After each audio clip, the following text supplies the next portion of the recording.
మీకు వెజిటేరియన్ కావాలంటే నాతో చెప్పొచ్చుగా. నేను ఏర్పాటు చేసాను కదరా. ఇలా ఎవరు ఇష్టం వచ్చినట్టు వాళ్ళు చేస్తే ఎలా చెప్పండి?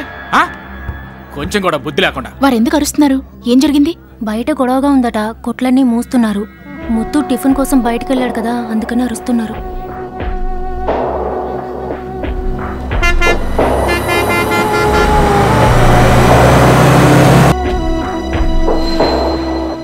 నా మాట వినండి, ఇప్పటికే ఆలస్యమైంది. ఓ పని చేయండి, మీలో ఎవరో ఇద్దరు ఇక్కడ ఉండి అతను రాగానే తీసుకురండి. ఇక్కడ 3 కిలోమీటర్ల దూరంలో కలెక్టర్ ఆఫీస్ ఉంది, అక్కడ మేము వెయిట్ చేస్తూ ఉంటాం. ఆలస్యం చేయకుండా వచ్చేయండి. రమేష్ సరేరా సార్, మీరు వెళ్ళండి సార్. మీరు బయలుదేరండి. త్వరగా బస్ ఎక్కండి. వెళ్ళండి, త్వరగా ఎక్కండి, త్వరగా రండి. పోనీ కాసేపు ఉందామా సార్? వాళ్ళు తీసుకొస్తారులే. ఎక్కువ